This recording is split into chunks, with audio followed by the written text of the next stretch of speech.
Shekels, ito ngayon yung aking kwento ngayon sa Miss Call dito sa Boy Patatas.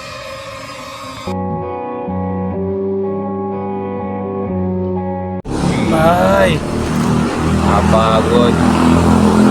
December na ba? Ewan ko ba? So yun mga ka-Shekels, magandang gabi. Ito muli si Boy Patatas. So matagal-tagal din kaming hindi nakapag-upload. Sobrang busy. Busy, lack of budget. And oo, tsaka walang chicha eh. Kaya hanap muna tayo ng panchicha. So ngayong gabi, muli kami magbabahagi sa inyo ng uy, ano, pinamamato ah. Salamat ah. Mato yun. Maya ka sa akin ah. So yun, balik tayo mga ka-Shekels. May babahagi kami sa inyo ngayong kwento. Kaya na kayo, medyo ano ulit kami. Medyo pagod-pagod din. So ngayon ay hirap tumambay sir eh, kaya nakapagod. Oh, hirap ng tambay. Hirap dito show na to. So ngayon, ulitin ko mga ka-Shekels, meron kaming babagi sa inyong kwento ngayon, no? Panibagong kwento na naman na nakakatakot at wala kayong mapapala. Bago lugar ko ah. First marating dito sir. Dito kami sa isang triangle daw tawag dito eh. Pero square naman. So, hindi, somewhere in Cavite dito, triangle daw ang tawag. So yun sir, ano bang may babahagi ka ba ngayon? Pupatawa na lang tayo. Kala ko kasi talk show ni Tito Boy. Ay, sa kabila yun, iba to. Sige, kwento mo na sir. Tagal na rin naikwento sa akin to, yun, naibahagi lang din ng kasamaan ko rin sa trabaho ko. Naka-experience ba kayo ng yung cellphone na may tawag ba? Tumatawag. Natural, lahat naman tumatawag. Lahat Ano ka ba? Hindi. May ibang ibang kwento. Ibang yung natural, syempre, may cellphone ka, ang gagamitin pantawag, pang-text, iba. Oo. Yun. Ang nangyari kasi dun sa kasamaan ko, sir, naiwan yung cellphone niya. Okay. Ganito, sir, cellphone niya, nasa tansa siya, bago yung kinokontak niya is nasa Naik. Hindi naman masyado malayo yun, di ba? Oh, medyo malapit yung Tansat na di ba? Halos magkalapit ka, parang 5 kilometer ba? May chance, no? Oo. Ang ganong... Parang naglalakad ah. Hindi mo. Siyempre, madaling araw na eh. Hindi. Sige, tuloy mo. Mga ka-Shekels, nakakatakot ba? Yung sir, yung ganito nangyari sa cellphone niya kasi, ginamit niya yung cellphone niya, no? May kinokontak lang siya. May kinokontak siya dun sa bahay ba, dun sa Naik na wala sila doon, nasa tansa nga siya. So bali yung kinokontak niya, sir, yung tao dapat nandoon na nasa Naik. Gets mo, sir? Gets ko. Yun. Ang plano lang kasi niya ay yung pagtawag niya ba naman, sir, parang lang, naiwan ko yung cellphone ko. Ganito, sir, naiwan ko yung cellphone ko, pwede mo makisuyo para ipabalik ba yung cellphone na naiwan niya. Ito matindi. Yung sir, pagka iwan ng cellphone, hindi tinawagan niya, kinontak niya, may nagpindot, sir. Di ba kapag oras na tumawag tayo at walang tao, anong madalas nating marinig? Moron yung ringtone lang ng cellphone. Kadalasan yung ewan ko ba kung AI din ba yung nagsasalita doon sa telephone? Hindi ko alam eh. Madalas naman basta may nagsasalita siya. Operator yun eh. The number you dial is either unattended or out of coverage area. Mga ganun. Pero please try again later. Yun ang madalas. Na kapag hindi natin makontak yung tao na gusto natin matawagan, yun ang madalas na automatic yun sa mga operator ng cellphone or automatic yun sa phone, di ba? Yung nagsasalitang yun. Bango? Ano yan? Amoy mo lang. Kasi panahon ng Pasko na eh. Ang hirap ng hangin dito. Sige sir, titising ko to. Pasko na eh. Kaya magtiis ka lang. Bigat eh. Sige sir, balik tayo sa may tumawag. Hanip na yan. So bali yung hanip ang amoy. Yung pagtawag nga niya, mataki mo ba naman na yung may walang sumagot pero yung pag may pumindot, sir. May cellphone niya touchscreen? Touchscreen yun. Alam niya na walang tao. Wala talagang tao pero may pumindot. No. Ibig sabihin, almost 10 seconds yun. 10 seconds na napin. Oo, 10 Kumbaga, seconds yun, 10 sir. seconds na 10 naka-on yun. seconds na ano na naon yung tawag. Yan. Oh. Bato. Nakashegis, bato. Baho. 10 seconds ka. 10 seconds kang amoy. Yes, sir, balik mo yung kwento. Baka wala nang horror tayo na content, puro katatawanan na lang. Hindi, basta nito. Hirap ng kalagayan to. So ulitin natin, no? Okay. Pasensya na kayo mga ka-shekels, iba talaga yung atmosphere dito ang bango So balik tayo sa kwento para maintindihan lahat ng manonood. Yung kaibigan mo na taga-Tansa, tapos iniwan niya yung cellphone niya doon sa bahay nila. Papasuyo sana. Ngayon, nung kinokontak niya yung number niya doon sa bahay, para masabi sa pamilya na naiwan niya yung cellphone niya, tama ba ako? May balik. So ngayon, parang nag-worry ba siya o nagtaka, kinabahan na pag may sumagot, May sumagot. Ng almost 10 seconds. 10 seconds. 10 seconds na naka-on yung tawag na may nagano. Pero walang nagsasalita. Walang boses, sir. Ito malupit. Nag-text yung may ano ng cellphone. Sino to? Nag-reply pa ulit. Nag-text sa kanya, sino to? Yung cellphone. Yung sa cellphone Yung cellphone ng may-ari, na tinawagan. Yung tinawagan niya sa naik. Kasi cellphone niya. So bale, in-ignore niya lang. Binaliwala niya. Nung nandun na sila, pinuntahan na mismo niya sa lugar na yun sa naik. Pumunta na sila. Tinanong niya doon sa lalaki, sa parang pinsan niya, pinakailaman mo ba ang cellphone ko? O ikaw ba yung nag-text sa akin? O ikaw ba yung tumawag sa akin?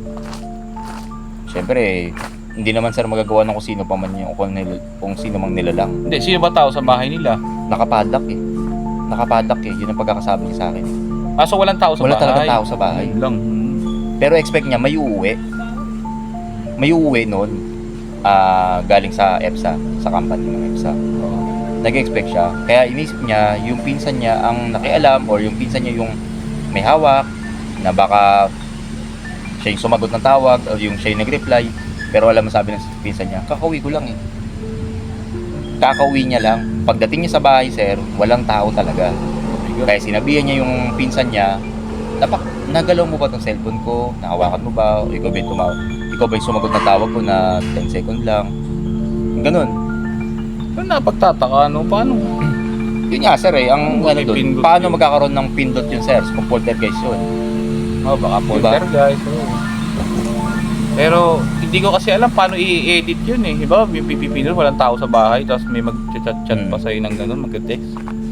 Hindi ko alam, hindi ko ma-explain. Pero ano ngayon ang naranasan nung ano yung pakiramdam nung may-ari ng telepono? Nangilabot siya.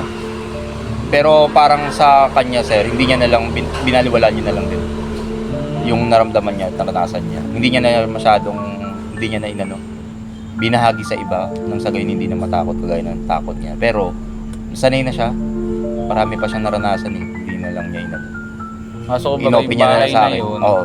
marami talaga Marami din talaga. paparamdam. Pero madalas may mga sumisit-sit, may mga naramdaman siya, pero ini-ignore niya. Pero yung isa sa nakakatakot na na-experience niya doon sa bahay na yun. Oo. Grabe, talaga nakakatakot yun. Isipin mo, walang tao sa bahay niyo, tapos Walang may tao. nag-chat sa'yo, tapos Sino to? Magsabi pa ng sino Oo. to. may nag-chat o Diba? nag-text sa'yo, Nag-text sa'yo, tapos no? may tumawag pa, sinagot, mabigat. Kasi ang naranasan ko lang din i-relate ko lang dyan sa kwento natin yung sa ano. Yung ano sir, payphone. Ay, Sa oo, yung ano, mga shekels, magtaka kayo. Payphone Kasi sa lapidaryo. yung mga umabot ng ano, mga year 2000, 2000 yun eh. 2000. o 90s. Hindi abutin na. Hindi 2000. nag-90s ba, nagkaroon ba ng telephone booth? O Meron. 2000 na? Meron na, Alam ko 2000. meron 90s Mga eh. phone booth. Oo, Pero globe yun, globe. Hindi ko malimutan. Kasi magkano lang hulog nun eh. 5, nakakatawag piso, ka na. Piso lang may Oo, ano, piso, 5 piso, mga ganun nga. Globe ano yun, globe. So, parang ando doon nata ako noon, naalala ko. Andun ka ba? Oo, Nung panahon nandun yan doon, ilan tayo doon? 4? Sila Makoy? Ay, hindi, wala pala ako noon. Ang nandun doon ikaw, si Makoy, Si Joward. si Joward. Tatlo kami noon. Tapos, parang doon sa kwento mo ata, yun ata yung ano eh, yung... Hindi.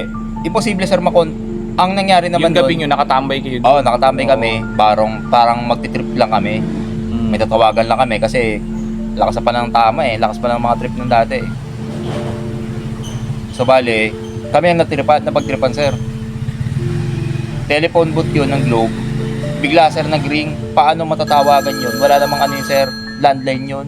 Oo nga. Nag-ring yung mismong telephone booth kaya nagtakbuhan kami. Binuksan mo. Ay, binuksan mo. Oo, Sinagot mo. pagsagot, walang boses din, wala rin. Nag-ring yun eh, kaya nakakilabot eh, yung, Ay, yung barangay na yun May eh. isa pa akong kwento sa'yo. Ito tungkol sa puninarya naman to, mga ka-shekels. Ayo. Yung tito ko noon, nakaburol. Ngayon, isang kilalang puninarya to dito sa Cavite City noon. So ngayon, nung nakaburol siya sa 5th floor, may telepono. Yung teleponong yun, ang may control ng lahat noon kapag tatawag o kailangan ng tao na sa ground floor. Ngayon, madaling sabi siya, wala ng tao sa ground floor. Wala ni isa. Tulog na. Nung tulog, wala na, nag-out na lahat. Dahil lang mga natitira lang dapat doon, yung mga halimbawa, May ano lang patay. yung mga nag-organize ng patay, yung mga nag-assist ng patay, nung gabing yun, wala lahat kasi hindi nagpa-assist yung tito ko eh, ayaw na magpa-assist sa kanila. Para Dali tayo sabi, sana, nag-out sila. para tayo nasa New Zealand. Sarap ng city Oo, na kami. ibang amoy dito mga ka-shekels. Amoy to yung ano, to yung Yung ano, to anes. yung team o, Yung anes ba? anes. Grabe, bango. Parang gusto ko sumuka eh. Pero okay yan, titiising ko to para sa ano, Siya, sa show natin. na ano yung ano mo eh. Narindi yung ulo ko eh. Tuloy mo lang. So balik tayo sa kwento. Yung gabing yun, nag-ring din yung telepono. Pero sa maniwala ka man o sa hindi, sir. Nung binuksan ng tatay ko, nabubuhay pa. Nung binuksan ng tatay ko yung telepono ko. Sa madaling sabi, dito kasi bukas ang tawag namin eh. Nung kinuha yung telepono at sinagot, may boss na gano'n, sir. Parang humihingay. Ganun lang. Tapos ang ginawa ng tatay ko, dahil malakas pa tatay ko nung buhay pa, binaba yung telepono. Tapos nagkwento siya sa akin kinaumaga. Sabi niya may nagtitrip daw dun sa baba na trippings lang, trippings. na telepono. O baka ang isip naman ng tatay ko, baka ibang linya daw ng telepono na alam yung telephone number ng Pero imposible. sinasabing puninarya. Imposible. Dapat yun mismo sa ano yun, sa baba. Yun ang pinaka ano nila eh. Oo. Pinaka main nila eh. So ngayon sir, naghanap ako ng sagot. Ito mabigat sir. Yung mga nakakausap ko doon nagtatrabaho nung umaga, tinanong ko kung may napasok nung ganitong oras ng gabi, nung madaling araw, wala daw. At ang malupit pa nun sir, sabi nung babae doon, wala daw isa nung gabing yun na nandoon umatin. At hindi rin daw pwedeng sabihin na galing sa baba yun. Nagkasalita ko sa telepono sa 5th floor na nahinga. So ang sabi, maaari nga daw yun na ibang tao daw na nagtitrip lang. Pero hindi eh. Pero hindi ko alam eh, hindi ko alam ano to. Pero sa madaling sabi, yung mga multo kasi, kung sabihin natin, mga spirito na nga, Ng mga boto. mga gumagaya ng boss talaga yan. Gumagaya sila ng kilos, galaw, akala natin, pamilya pa natin, pero hindi na. Pero alam nyo, pag nangyari sa inyo yun, magpe-pray lang kayo. Basta babanggitin nyo lang lagi yung pangalan ng Panginoon. Alam nyo naman, di ba? Kilala nyo naman sino yung Panginoon nating higit sa lahat. Panginoong Isus. Tawag lang sa Kanya. Pero ang higit na makapangyarihan pa rin Oo. sa anumang mga gawa ng mga ano yun. Di ba sabi, wala daw sukat akalaing ipinangalang sa lupang ito. Kung hindi ang pangalan Walang niya. ano. Ibang pangalan Siya mga makapangyarihan sa lahat ng ito. binigay ang ano. Ibinigay ang langit. Kundi ang Sukat pangalan ng ikaligtas. Panginoong Isus. Yun lang. Greater, tsaka yung ano, greatest is he. Hindi. Basta yung ano, higit na siya makapangyarihan sa lahat. Siya ang higit sana meron dito sa mundo ito. Pray lang. Normal talaga na may mga ganyan. So, yun mga ka-shekers, salamat pong muli sa inyong panonood hanggang sa dulo ng video ito. Sensya na kayo kung ano eh, rindido kami sa amoy dito eh. Pero solve naman. Maganda yung na-deliver pa Malakas naman na kwento. high na nga kami. Naitawid pa rin. Lalo to, mamasa-masa pa oh. Kaya pala, ang bango ito sir oh. Abay sa pusa ba yan o sa aso? Hindi ko pwede pakita sa camera eh. Bango. Amoy ano, Himalayas. Parang gusto ko nang lumayas ngayon eh. So yung mga ka-shekers, maraming salamat muli sa inyo. Huwag niyong kalimutang i-like, share, and subscribe ang aking YouTube channel. At pa. Kaya lang mga ka-shekers, bigat. So yun, salamat pong muli sa inyo at sa inyong walang sawang panonood at pagsuporta sa aming video. Muli, dito si Boy Patatas at gusto na namin umuwi, iba yung amoy dito. Tawarin kami ng Diyos. Sige na, tapaalam sa inyong lahat ha.